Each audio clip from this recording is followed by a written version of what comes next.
년 동안 우리 하늘의 미랄처럼 떨어져서 겸손히 섬기고 희생하고 헌신하며 기도한 당신의 종을 통하여 하나님이 기뻐하시는 교회를 세우신 것을 감사합니다. 또한 너무나 주님을 사랑하고 기도하는 많은 귀한 동역자들이 합하여서 정말 주님을 기쁘시게 하는 주님의 몸된 교회를 세우게 해주신 것을 감사합니다. 무엇보다도 하나님께서 하나님의 은혜 가운데 너무나 아름다운 이제 우리 리더십의 계승을 이루게 하여 주시고, 하나님께서 이제 당신의 종 최 목사님을 후임자로 세우셔서 보는 이마다 아름다운 계승 역사를 보며 큰 기쁨을 가지고 하나님께 영광 돌리게 하셔서 감사를 드립니다. 하나님께서 앞으로 이 경주 선교교회를 통해서 하실 하나님의 놀라운 역사를 기대하며 더욱더 성도들이 한 마음으로 성령의 경광 그릇을 이루어서 하나님의 기뻐하시는 역사를 이루어갈 수 있도록 도와주시옵소서. 하나님이 귀한 저녁 기도 시간에 부족한 종이 한 말씀을 두고 말씀을 함께 나누기를 원합니다. 오직 성령의 능력과 성령의 은혜로 온전히 종을 감싸주시고 사용하여 주시옵소서. 예수님 이름으로 간절히 기도합니다. 아멘. 저는 참 우리 박강조 목사님 이제 은퇴하시고 최재원 목사님이 이제 후임자로 시험받는 이 변화적인 변화를 보면서 저도 참 많이 정신이 없었습니다.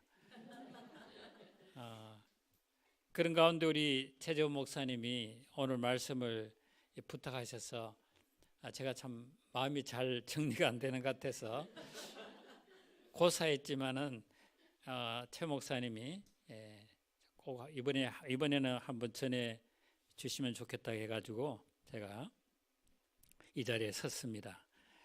오늘 이제 말씀을 생각하는 가운데 요한복음 14장 1절에서 3절을 근거로 해서 마음의 근심에 대한 근본 치료책이라는, 아주 제목은 그럴듯한데 이 말씀으로 함께 말씀의 은혜를 나누면 좋겠습니다. 우리 가운데 마음의 근심과 걱정이 없는 분들이 계십니까? 이 세상에서 걱정과 근심이 없이 살아가는 사람은 아무도 없을 것입니다. 오늘 정말 너무나 기쁘게 남북 정상회담이 지금 열리고 있어서 많은 사람들이 정말 이번 기회에 전쟁이 없는 진정한 평화 통일의 길이 열리기를 많은 사람들이 간절히 바라고 있습니다. 그런데 그동안 북한의 김일성과 김정일에게 수없이 속아왔기 때문에 또 속지 않을까, 속아 넘어가지 않을까 하는 이런 염려가 있습니다. 또 문재인 정부가 청년 일자리를 많이 만든다고 노력했는데도 불구하고 오히려 더 청년 실업자가 늘어난다고 걱정하고 있습니다. 이번 주에 그 동아일보에 며칠 전에 혼인 출생아 수 역대 최저 인구 절벽이라는 이런 큰 타이틀로 현재 우리나라의 급격한 인구 감소로 인해서 일어나게 될 이런 심각한 문제들로 나라가 지금 걱정하고 있습니다. 이 부자나 가난한 사람이나 건강한 사람이나 그렇지 못한 사람이나 선진국이나 후진국이나 모두 다 근심이 많습니다. 사람들의 걱정도 얼마나 각양각색인지요. 사춘기 자녀를 둔 그 부모님들의 걱정도 보통이 아닙니다. 군대 간 자녀로 인한 그 걱정도 있고, 결혼에 대한 걱정, 취업과 직장 문제로 인한 걱정도 있습니다. 요즘은 이제 은퇴 후에 노후 준비로 인한 그런 근심이 하나의 사회적인 이슈처럼 되어가고 있습니다. 본래 하나님이 지으신 이 세상에는 근심 걱정이 없었습니다. 그러나 인간의 범죄와 타락 이후에 먹고 살기 위한 이런 수많은 걱정이 생겼습니다. 얼마나 사람들이 현재의 그 삶의 염려, 미래에 대한 염려가 많은지 모릅니다. 그래서 예수님께서도 이렇게 말씀하셨습니다. 너희는 스스로 조심하라. 그렇지 않으면 방탕함과 술 취함과 생활의 염려로 마음이 둔하여지고 라고 했습니다. 세상살이의 온갖 걱정에 염려에 휘둘리거나 짓눌리거나 얽매이지 말라고 경계하신 말씀입니다. 오늘 본문은 예수님께서 마지막 만찬 석상에서 그의 사랑하는 제자들에게 하신 말씀입니다. 너희는 마음에 근심하지 말라. 이 말씀을 하신 것은 예수님께서 그 제자들의 마음이 근심으로 가득한 것을 보셨기 때문입니다. 왜 제자들의 마음이 근심이 들어와서 마음이 근심으로 가득하게 되었을까요? 제자들은 예수님의 부르심을 받고 예수님의 제자가 되어 기쁨으로 예수님을 따랐습니다. 예수님의 말씀과 사역을 보면서 그들은 예수님이야말로 이스라엘을 구원할 자요 참 민족의 조상이 됨을 믿었습니다. 그들은 예수님을 통해서 나라와 민족도 해방되고 그들이 참으로 예수님을 통해서 뜻있고 가치 있는 그런 삶을 살게 될 것을 기대했습니다. 그런데 예수님께서는 예루살렘에 가까이 오시면서 고난받고 죽으셔야 되며 사흘 만에 살아날 것을 가르치기 시작하셨습니다. 제자들은 귀를 막고 듣고 싶지 않는 말씀들이었습니다. 그러나 예수님은 거듭 자신이 고난받고 죽으실 것을 말씀하셨습니다. 뿐만 아니라 예수님은 제자들을 떠나서 어디론가 가신다고 하셨습니다. 지금은 제자들이 따라올 수 없는 곳으로 가신다고 하셨습니다. 그의 제자들 중 한 명이 또한 예수님을 배반하고 예수님을 팔아 넘긴다는 것입니다. 예수님의 수제자 베드로도 예수님을 3번 부인하게 될 것을 말씀하셨습니다. 이런 예수님의 말씀을 들은 제자들의 마음은 점점 당황스럽고 근심하게 되었습니다. 예수님이 죽으신다는 것, 또 예수님이 그들을 떠나신다는 이 말씀을 들을 때 망망바다, 사막 가운데 홀로 버려진 그런 느낌을 가진 것 같습니다. 이것은 제자들 경험만이 아닌 것 같습니다. 우리도 예수님을 믿고 분명히 따르지만 현실적으로 이해할 수 없는 그런 사건, 문제들을 많이 만나게 됩니다. 예수님을 믿고 따랐는데도 사람의 배신을 당하기도 하고 질병에 걸리기도 합니다. 오늘 주신 이 예수님의 말씀은 성경 가운데서 우리 인생들에게 가장 큰 위로와 위안을 주시는 말씀이라고 말합니다. 예수님은 말씀하셨습니다. 너희는 마음에 근심하지 말라. 예수님은 그냥 근심하지 말라 말로만 위로하시는 분이 아닙니다. 예수님은 근심하지 말라고 하시면서 왜 제자들이 근심으로 마음을 채워서는 안 되는가, 그 이유를 말씀하십니다. 예수님이 근심하지 말라고 하시면서 주신 예수님의 말씀이 어떤 면에서 우리 인생들의 근심을 해결해 주는 근본 치료책이 될까요? 첫째로 하나님을 믿으니 또 나를 믿어라. 제자들이나 우리 믿는 그리스도인들은 모두 하나님을 믿고 예수님을 믿음으로 살아가는 사람들입니다. 우리가 믿는 하나님과 예수님을 알게 될 때 우리 마음속에 파고드는 온갖 걱정과 근심이 뿌리 뽑히고 거기서 자유케 됩니다. 왜요?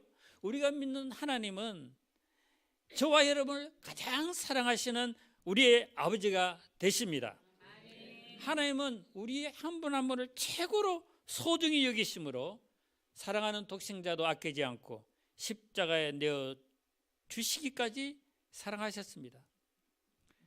독생자를 내어주신 그 하나님의 말할 수 없는 그 엄청난 사랑으로 말미암아 우리가 멸망하지 않고 구원받고 영원한 생명을 얻게 되었습니다.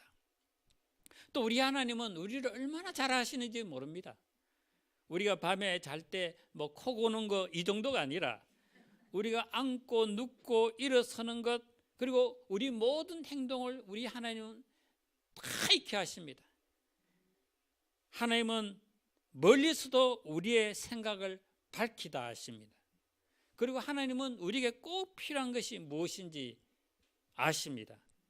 자녀된 우리에게 가장 좋은 것을 또한 주시기를 기뻐하시는 아버지가 되십니다.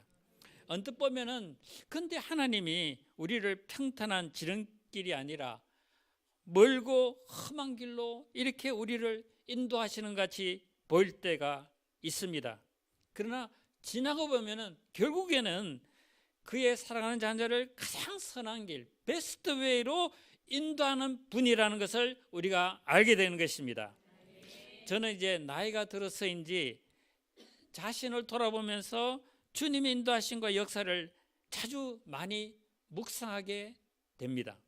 그럴수록 하나님 아버지께서 자녀된 나에게 가장 좋은 길로 인도하셨구나 하는 것을 깨닫고 깊이 깨닫고 감사하게 됩니다. 만일 제가 원하는 대로 살았다면 개망나니 같이 사랑구실도 제대로 못하는 쓸모없는 자가 되었을 것이라는 것을 깨닫습니다. 하나님은 구비구비마다 저를 가장 합당한 길로 인도하셨습니다. 광야길을 통해서 인간 기초가 되어 있지 않고 모나고 부족한 저를 훈련하심으로 사람 되게 하시고 하나님을 조금이라도 닮아가고자 노력하는 자가 되게 하셨습니다. 저와 제 아내는 MBTI 16개 16개 유형 가운데 하나도 같은 것이 없을 정도로 너무 다릅니다. 그래서 처음에는 참 힘들었습니다. 결혼 생활이 이렇게 힘드는가 했습니다. 물론 아내가 더 힘들었습니다. 하나님은 이 저의 부족한 점을 보완하도록 아내의 그 섬세함과 민감함을 사용하셨습니다. 그리고 주님의 사랑과 은혜 가운데 더 연합해서 하나님이 기뻐하시는 가정을 건축해 가게 하셨습니다. 또 주님이 맡겨주신 목회 사역을 은혜 가운데 마치게 해주셨습니다. 저를 가장 잘 아시고 저를 가장 사랑하시는 하나님 아버지를 정말 생각하고 믿을 때마다 모든 염려와 근심이 사라집니다. 또 하나님의 아들 예수님은 구세주로서 우리 한 분 한 분 우리의 모든 허물과 약점과 죄를 담당해 주심으로써 날마다 새로운 삶을 살게 해주십니다. 또 하늘과 땅의 모든 권세를 가지신 우리 예수님은 세상 끝날까지 우리와 함께 하신다고 약속하셨습니다. 많은 사람들이 삶의 거대한 무게와 압박을 이기지 못하고 쓰러지는 것을 많이 보게 됩니다. 약 5개월 전에 유명한 아이돌 리더가 자살하면서 이런 글을 남겼습니다. 막히는 숨을 틔워줄 수 없다면 차라리 멈추는 게 나아. 날 책임질 수 있는 건 누구이지 물었다. 너뿐이야. 난 오롯이 혼자였다. 우리도 수없이 절망할 수밖에 없는 그런 상황에 직면하기도 하지만은 우리가 결코 내 혼자 버려두지 않으시고 늘 가까이 함께 하시는 우리 주님이 계시기 때문에 우리는 어떤 어려운 문제도 넉넉히 해결해 갈 수가 있습니다. 오히려 역경이 은총의 기회가 되게 하시는 것을 보게 됩니다. 예수님께서 친히 말씀하셨습니다. 내가 너희를 고와 같이 버려두지 아니하고 너희에게로 오리라. 예수님은 약속대로 보혜사 성령을 보내주셔서 우리를 도와주시고 우리를 위로하시고 우리의 모든 것들을 카운슬링해 주시고 지혜를 주십니다. 저와 여러분이 광야 같은 세상에서 기뻐하며 찬송하며 살아갈 수 있는 것은 이 놀라우신 주님이 늘 우리와 동행하시기 때문입니다. 그래서 저는 종종 이 찬송을 좋아합니다. 주와 같이 길 가는 것 즐거운 일 아닌가. 우리 주님 걸어가신 발자취를 밟겠네. 한 걸음 한 걸음 주 예수와 함께 날마다 날마다 우리 걸어가리. 둘째로 내 아버지 집에 거할 곳이 많다. 예수님께서 우리 마음에 근심하지 말아야 될 둘째 이유가 무엇이라고 하십니까?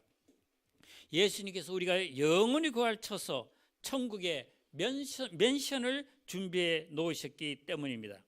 2절 표준어 세변력을 제가 한번 읽어보게 조금 더 의미가 나타나기 때문에 내 아버지 집에는 있을 곳이 많다. 그렇지 않다면 내가 너희가 있을 곳을 마련하러 간다고 너에게 말했겠느냐? 나는 너희가 있을 곳을 마련하러 간다. 내 아버지 집은 우리가 결국 가게 될 하늘 본향 집입니다. 저와 여러분이 이 세상에서 천년 만년 살고 싶지만 우리의 연한은 정해져 있습니다. 때가 되면 누구나 너는 흙이니 흙으로 돌아갈지니라. 는 이 말씀대로 우리는 이 육신을 장막을 벗게 됩니다. 사람이 한 번 죽는 것은 정하신 것이지만 그 후에는 심판이 있습니다. 예수님은 이런 우리를 구원하시기 위해서 인간의 몸을 입고 오셔서 우리 대신 십자가에서 죽으심으로 사망의 세력을 잡은 마귀를 멸하셨습니다. 또한 부활 승천하심으로 하늘 가는 밝은 길을 열어주셨습니다.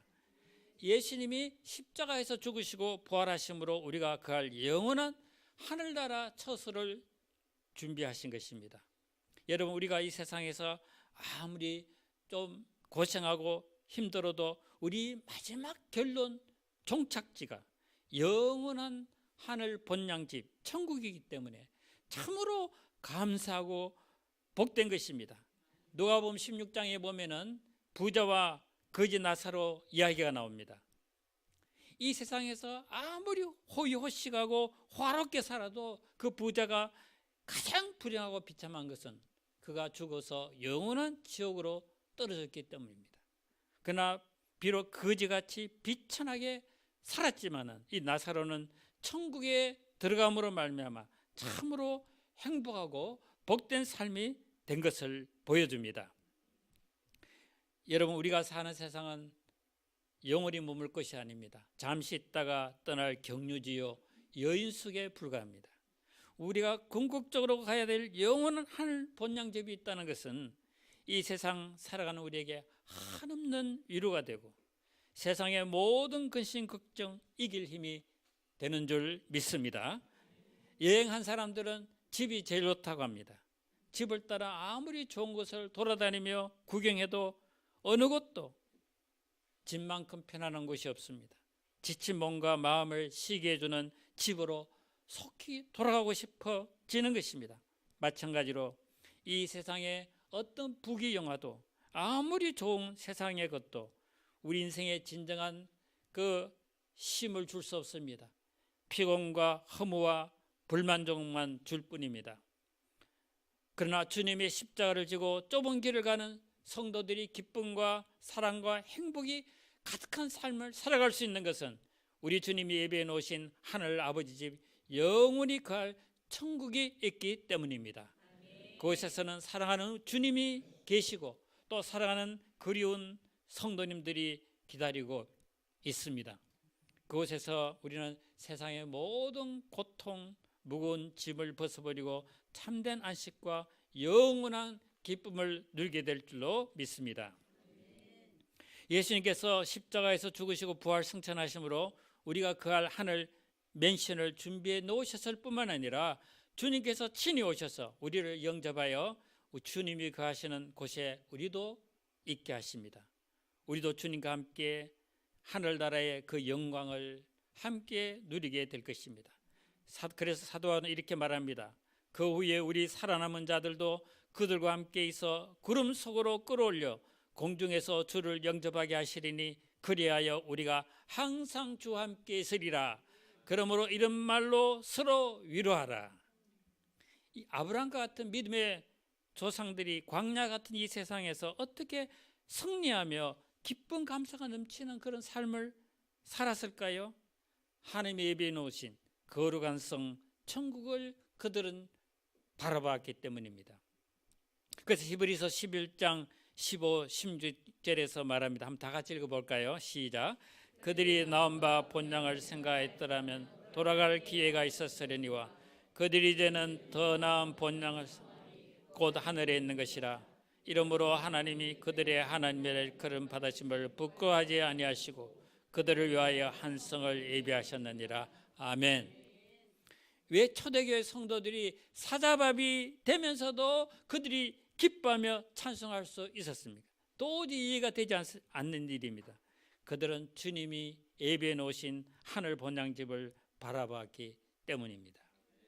사도 바울이 왜 하나님의 은혜의 복음을 증거하려면 내 목숨을 조금 더 귀한 것으로 여기지 않는다고 말했습니까?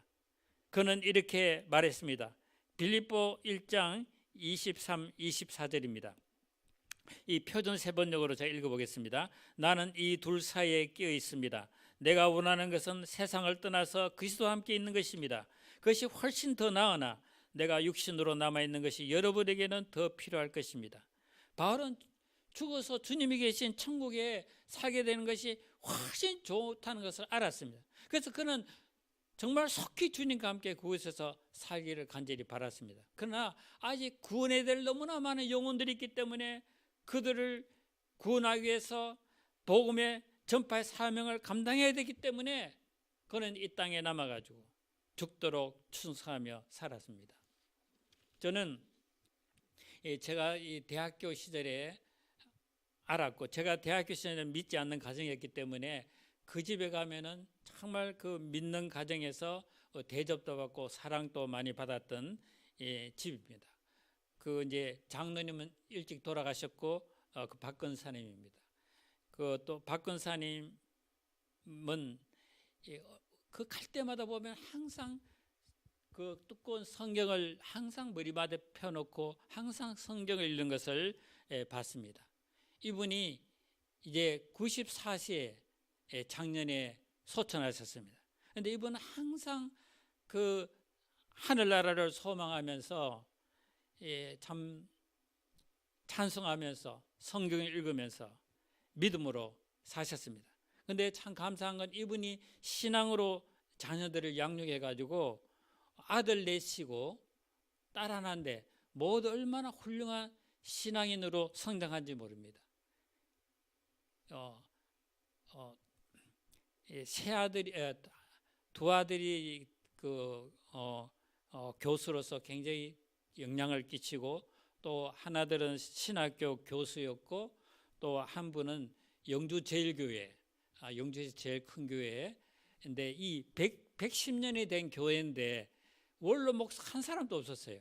왜냐하면 전부 다 오면은 목사들이 쫓겨나고 했는데 이분은 얼마나 은혜롭게 목회를 했는지 제가 그 이제 여자 헌신 예배 때 그 친구가 초청해서 설교를 했는데 장로님들이 저보고 담임 목사를 너무 그 칭찬하더라고요.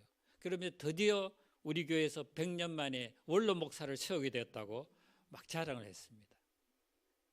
참 이 하나님께서 정말 이 신앙 하늘 아래 소망을 바라보고 정말 그 하나님을 사랑하고 섬기면서 살아왔던 이분을 통해서 많은 열매를 맺었고 이분이 그날 94세인데 그날 이제 부산에 있는 아들 교수 집에 머물다가 밖에 나가서 산책하면서도 전도를 했답니다. 그리고 전도하고 집에 돌아와서 그날 소천하셨다고 합니다. 너무나 잠 주무시듯이 그렇게 사모하는 천국으로 가셨다는 이야기를 들었습니다. 여러분, 우리 주님은 말씀하십니다. 너희는 마음에 근심하지 말라. 우리의 마음의 모든 근심을 우리 주님 앞에 다 내어놓을 수 있기를 바랍니다. 하나님 아버지와 주님을 믿음으로 사시기를 바랍니다. 우리를 위해 예비해 놓으신 영원한 하늘 아버지 집을 바라보면서 이 땅에 사는 동안 감사와 기쁨으로 주님께 더욱 충성하는 삶을 살 수 있게 되기를 간절히 바랍니다. 아버지 하나님, 너희는 마음에 근심하지 말라고 하셨습니다. 우리가 어떤 모양으로 우리 마음에 근심이 올지라도 하나님을 믿음으로 또 나를 믿으라는 우리 주님의 말씀을 붙들게 하시고 또 우리를 위해 예비하신 영원한 하늘 본향집을 바라보면서 더욱더 믿음과 감사와 기쁨으로 정말 주님과 동행하면서 살아가는 이런 우리의 삶이 되도록 축복해 주시옵소서. 빌립보서 4장 6절 7절에서도 아무것도 염려하지 말고 다만 모든 일에 기도와 간구로 너희 구할 것을 감사함으로 하나님께 아뢰라. 그리할 때 모든 지각에 뛰어난 하나님의 평강이 그리스도 예수 안에 우리 마음을 지켜주신다고 하셨는데 이 시간 우리 주님 앞에 나와서 모든 그 시험을 내려놓고 하나님 앞에 간절히 기도하는 믿음으로 기도하는 우리 성도들이 되게 해 주시옵소서. 예수님 이름으로 감사하며 기도를 드립니다.